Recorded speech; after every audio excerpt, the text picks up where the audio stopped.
You're now listening to That Wrestling Podcast. Here's your host, Money and Clyde. Welcome back to That Wrestling Podcast. It's Money and Clyde, and, well, we're ready to get at it again. We know it's been a while, but don't you worry, folks. We've got a show packed full of fun material for you guys. How you doing, Clyde? Man, I'm doing great. Santa Maria, That Wrestling Podcast is back, by God. It had somewhat of a hiatus there, man. It's almost like we was, what is it like, we took some peyote and we was out wandering in the woods for about 12 months, and then we found ourselves.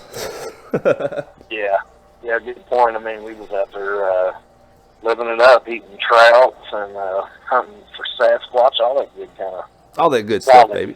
The only thing I want to know is, do you still have your Randy Orton tights? Yeah, I just can't, I can't get into them, man. I haven't been doing the proper workouts, I understand it. You really got to have those abs just right.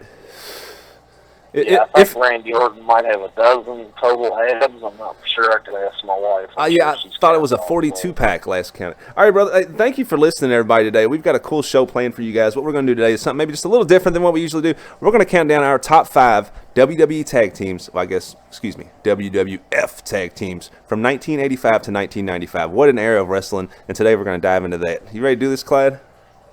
Yes, sir. I'm ready to get it in, get it done, all that good stuff. Get it in, get it done. Man, how's the Wildfires doing before we start real quick? I believe half of them are either in jail or penitentiary, so you know how that goes. I was wondering why my insurance premiums had dropped a little recently, so I guess that explains. Yeah, that's probably it directly affects everything like that. All right, here we go, man. Let's hop right into this without, let's not tease it any longer, baby. We're going to count down our top 5 WWE Tag Teams, 85 to 95. And I want you to start first. We're going to start 5 to 1, debate back and forth. And hopefully by the end of this, we have a little bit of clarity. Who you got number 5, brother? I think at number 5, I'm going to go with the Rockers, Marty Jannetty and Shawn Michaels. They were the first guys I remember that were really high flyers, and they were colorful. They almost looked like an 80s rock band with muscles, I just thought they had everything, especially for the time, to just be major stars in the WWF or anywhere else that they went and came from. It's kind of hard to argue with even anybody having the Rockers on their list, man. Marty Jannetty, Shawn Michaels, really like a precursor, like you said, to these guys today that we have, Daniel Bryan and some of the X-Pacs and people that came later. So it's kind of hard for me to say you're silly for having them on the list. I just thought you was going to go with the Bushwhackers or the Blackjacks, or, I didn't know who you was going to have on there, brother. But the Rockers, I can't really give you too much flack for that, man. One of the best tag teams of all time. And, of course, one of the greatest segments of all time on WWE programming. When the barbershop segment, man, that's classic, brother. It's gold. Oh, yeah, that catapulted Shawn Michaels. They put the rocket ship on him. Rocket strapped him and sent him to the moon after that. I still remember it like it was yesterday. It's definitely one of those moments where you can almost remember what you were doing when it happened. Unfortunately, it was like the day Marty Jannetty's career died. Yeah, some would say that, but, he's still out there doing this thing even to this day. I didn't mean it in that aspect. I just meant as far as, on television, he was almost, written off the script or something, say it's a soap opera or Days of Our Lives. It's his time had come to an end, basically, Yeah, I might have to come out over there and sort you out and hit you with the rocker drop. That's all right, brother. As long as you don't throw me through the wrong plate glass window like happened to Shane that time, I'm good. That would be fun to recreate that. We need a little sugar glass. All right, man. That would be fun. It would be fun, but I don't have enough sugar in the world to make a piece of glass that big, brother. Okay, at number 5 here, this tag team actually was in the WWF from February 1992 to August of 1993, but man, did they make an impact. I'm going to go with Money Inc. right here. It might be outside the box a little bit, but IRS and Ted DiBiase, man, when I was a child, there was no tag team that I hated more than these guys. What do you think about that, brother?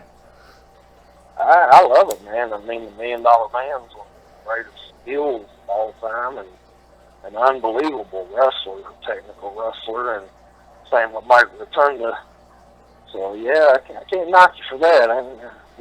Nothing bad to say about those guys. I don't want them coming over here and getting into my tax information. That's right, man. IRS will get you, brother. Then you had the $1 Million Man, Ted DiBiase. And I just thought it was so cool. They just put out this vibe like they were just such snobs, man. And not that I'm necessarily always a fan of the heel, baby, but you couldn't help but notice the charisma that these folks had just for doing their job, man. You could. It just spoke to me through the television. These guys had money and they were badass. You know what I mean, brother?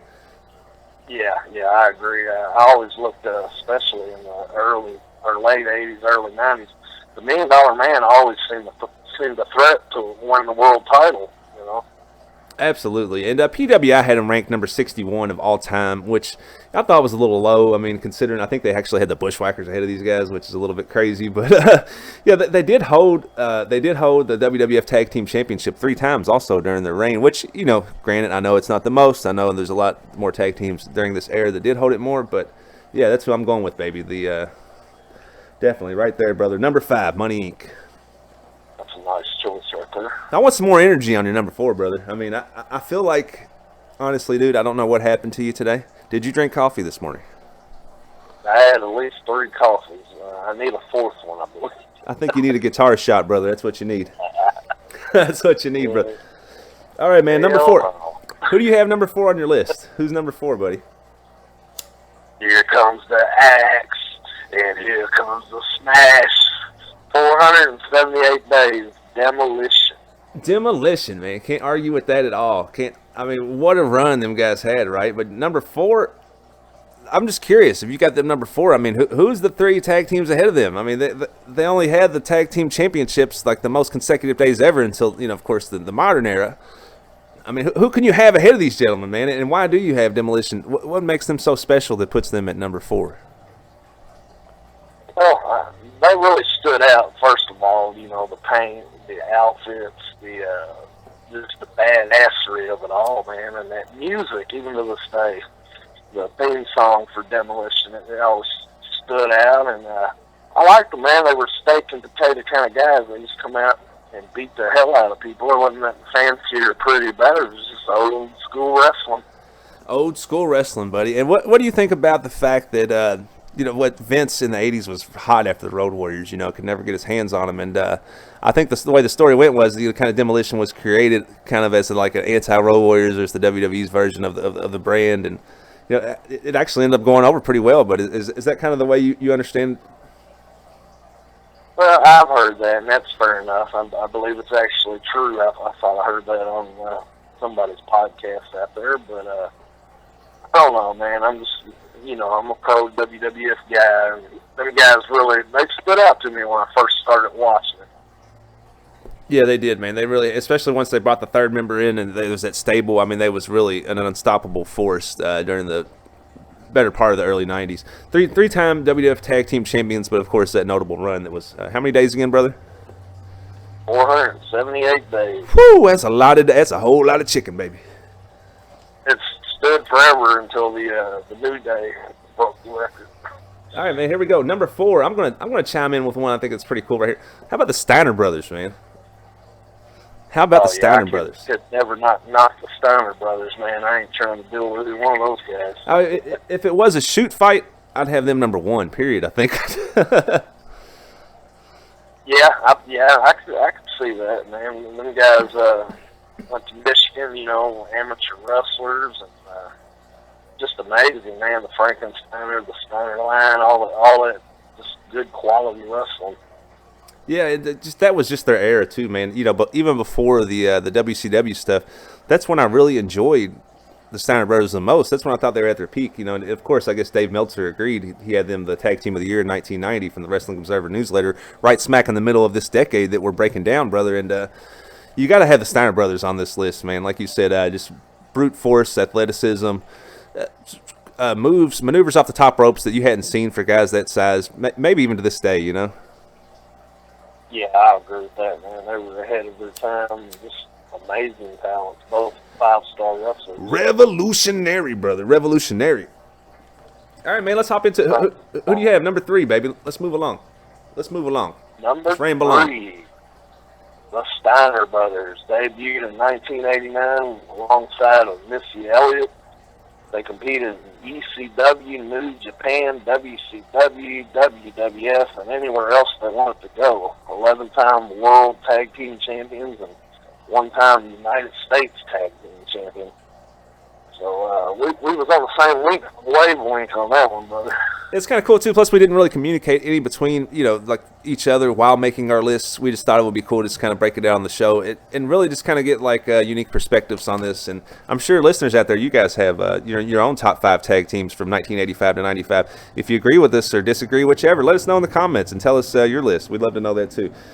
All right, number 3, brother. Here's who I have right here, and I don't think you can argue with this one. If you do, I think you're in for a world of pain. I got the Legion of Doom, baby. Legion of Doom, yeah, I couldn't argue. Yeah, them at number 1, I couldn't argue that. I know, right? And I almost had them higher if it wasn't just for the fact that it's almost like, how sometimes it's like Vince wanted to hook up with them for so long, and they were out doing their own thing as the Road Warriors. And by the time they did come to WWE, they got real hot for a minute, then they cooled off, and then they left for a little while and came back. And it's almost like they really got to never realize their true potential in WWE, and that's why I have them at number 3. Yeah, well, I mean, in the short time they were there, it was pretty, memorable. Just amazing. I was lucky enough to be there at WrestleMania in Indianapolis when they debuted for the WWF. And they call it, in the wrestling business, they call it the Road Warrior Pop or the Legion of Doom Pop. And they blew the roof off the place. Those guys were as big a stars as even single wrestlers at, one time. Yeah, absolutely. And you got to give a shout out to Paul Ellering there too, because he definitely helped put his footprint on what they became. Oh yeah, he was a wrestling genius, man. He was like their manager in real life. So there's not hardly any disagreeing here so far, though, man. We're like halfway through this list, and I still haven't heard a Bushwhacker yet, man. I haven't seen a head shrinker on it. I mean, what's going on, brother? You're gonna keep disrespecting Bushwhackers. I am gonna come over and lick your face, brother. Hey, shout out to the Bushwhackers, man. If you're ever in the Clearwater, Florida area, I think it's Bushwhacker Luke. I think he has a gym down there, and it looked like a pretty cool little place. So let's definitely take a moment to give them a shout out here. Now, I tell you what, man, if our list was the best characters, the Bushwhackers was a great gimmick, and they were I believe they were called the Sheep Herders before that. They look like some sheep herders. Rough and tumble, violent. I'm just wondering why you have to do that walk every time you're in the grocery store, though, brother. Every time I'm seeing these Facebook videos of you, you're just walking like the Bushwhackers up and down the aisles of these grocery stores, and yeah, it's a real good. It's a good cardio. I do it around the buildings out here. Do a little Bushwhacker, little shuffle or whatever they called it. Definitely, baby. It's a Bushwhacker. I don't know what you call it, dude, but it's just got a little bit of a. I don't know, man. It kind of looks like a homeless shuffle. I can't explain it, dude, but it's. Well, we're gonna have to find out what it's called, man. I feel like it has an official name. It probably has an officially trademarked name, knowing WWF. Yeah, true. All right, yeah, bro. those guys were something, man. The Bushwhackers. Here we go. Who do you have? Number 2. Number 2, the British Bulldogs. The Dynamite Kid and Davey Boy Smith. Oh, man, they were in probably the best, in my opinion, the best tag matches I've ever seen. It's like these guys knew every wrestling hold that there ever was, and they were built like, Greek Adonises, and they was just pure, man, pure wrestling, good stuff. It was, man. It was like, it really is like when you think back to tag teams like the British Bulldogs, it's honestly... It like encompasses that era of the WWE, I think, and so you can't argue with you having them on their list. I mean, you think about the feuds that they had with Beefcake and Greg the Hammer Valentine, and wow, I mean, there was just so much going on back then, and amidst all the huge names in the rock and wrestling era, the British Bulldogs are up there at the top, brother. I can't really argue with that. I want to give you some flack today, man, but your list is pretty solid, brother. Yeah, you got to mention Matilda, Bulldog. You got to mention the what, baby? Oh, Matilda. Yeah, Matilda definitely played a role in that. Remember Matilda? That was a big part out there. And anybody that listens to this that collects wrestling stuff, the Matilda plush dog is worth like thousands of dollars. It's amazing. Oh wow, I had no idea that they even made a plush doll of that. And as a child, I don't ever remember seeing like a Matilda accessory in a wrestling figure, package. Do you? They was going to do one with the Hasbros with Davy Boy Smith, and for whatever reason, I'm having a hard time remembering, but it got canceled. They put a Matilda in the Jack's 2-pack of the British Bulldogs. I have it around there somewhere. Right. They did. Oh, they did put one in the Jack's 2-pack? Yeah, okay. Solid piece. I did not know that existed, brother. And speaking of solid, let's move on here. Some people might say this tag team was the best there is, the best there was, and the best there ever will be, but I have them at number 2, and I'm going with the Hart Foundation right here, brother. Yeah, I can't argue that. I'm surprised you got them number 2, but fair enough. Yeah, this tag team began in I think it was like 85. Jim the Anvil Neidhart, and he was managed at the time, I think, by Jimmy Hart previously to teaming up with Bret the Hitman Hart. And of course, they were heels for so long, man, but you couldn't help but pull for these guys, man. Just the sheer energy and power of the Anvil, it's mixed with the athleticism and one-of-a-kind skill of Bret Hart, brother. It's kind of hard even to have these guys at number 2 on the list. I feel like they were so talented, but right there, I got them number 2, man, the Hart Foundation. Your thoughts?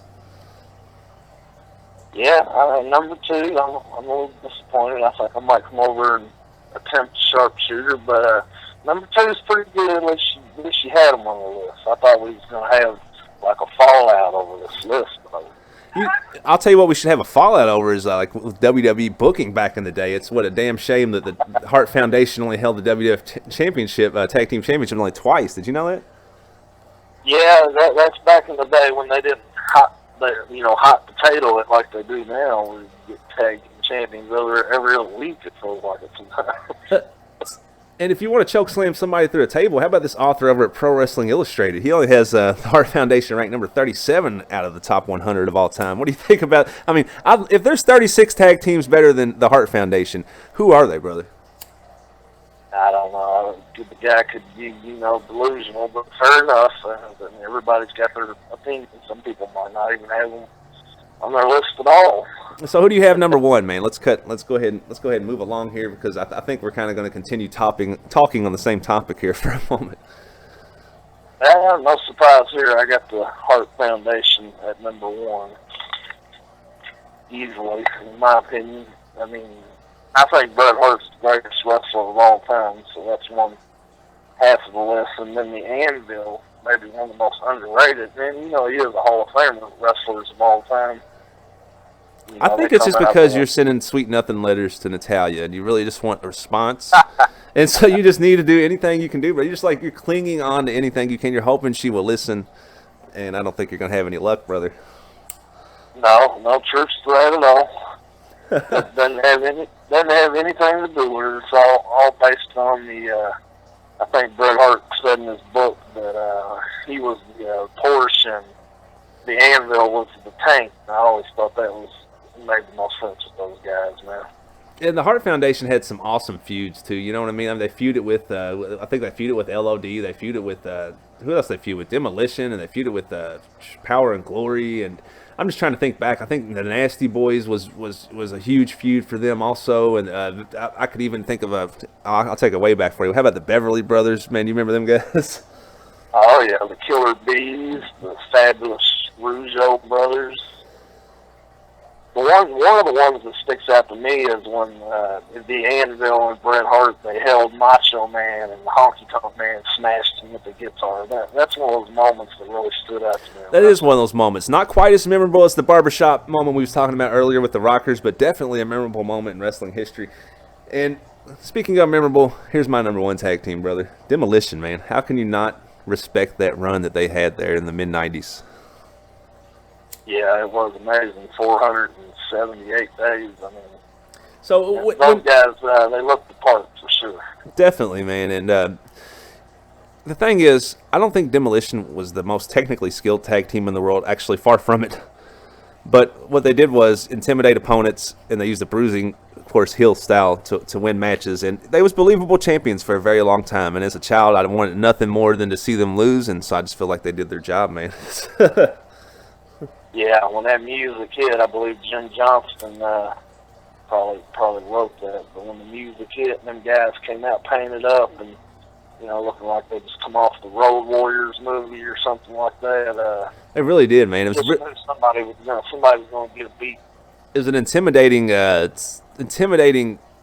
scene just to see them march to the ring. You know, that was almost like half the show. And that cloak that I'm sorry, who wore the cloak? What's that, brother? Which one of them wore the cloak on their head, or did they all three do that? They all three had them towards the end. They made those Hasbro figures. You can get the helmets with them. Right, and you remember, it almost took me back to Lord Humongous, the original one, with Jeff Van Camp, like when he would do that and come down to the ring, like you said, like something off the Road Warriors or something, man. And you could really see the influence that the original Lord Humongous had on that tag team. Yeah, it was just a badass. I mean, it would be cool today. I mean, it's a badass look. It really was. It would be intimidating to this day. Yeah, can you imagine Braun Strowman coming out like that? Good Lord. Yeah, Braun Strowman and Brock Lesnar. The meat castle, Braun Strowman. Yeah, what a champion he's been, man. So glad to see him finally given the respect that he deserves, man, by the company. Yeah, I felt like he should have been a champion a while back. This guy's, he's a monster among men, like they say. And in real life, he's just a good, humble dude. All right, before you ramble on about Braun for too long, because I know you can, brother. That was our list. I'm coming over. That was our top 5 each, man. And I don't know, you got any thoughts on my list right there? Number 5, Money Inc. Number 4, Steiner Brothers. Number 3, Legion of Doom. Number 2, Hart Foundation. Number 1, Demolition. I got a couple of honorable mentions, one that you might not have thought of, and that's Strike Force is one of them, and I really enjoyed watching them as a child, and I thought that they could have, they was champions a lot in the 80s, but, I just thought that they could have even continued their run even a little longer. And another tag team, it might have been a little before this time, I don't know, it's kind of during the era, but the Wild Samoans I thought was always fun to watch, too. Oh, yeah. Speaking of, Strike Force, the Hart Foundation actually dropped the titles to them after a 10-month reign. Strike Force, what about the Killer Bees, man? They're talking about Murder Hornets. Murder Hornets can't stand up to the Killer Bees. You cannot stand up to the Killer Bees, buddy. That's true, man. There's like a Murder Hornet apocalypse going on across the world here, and, man, if the Killer Bees were around, I think they might be able to take them out, dude. They'd mask up and just drop kick them out, man.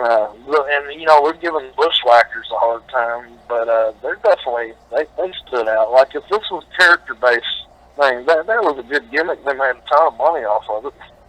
Yeah, they definitely did, man. What about the Nasty Boys, man? The Bushwhackers, would you put them more as like cartoonish type, gimmicks that you never really thought were believable, or did you enjoy watching their work? I'm probably in a minority here, man, but I was never a big fan of the Nasty Boys at all. But they stood out, I will say that.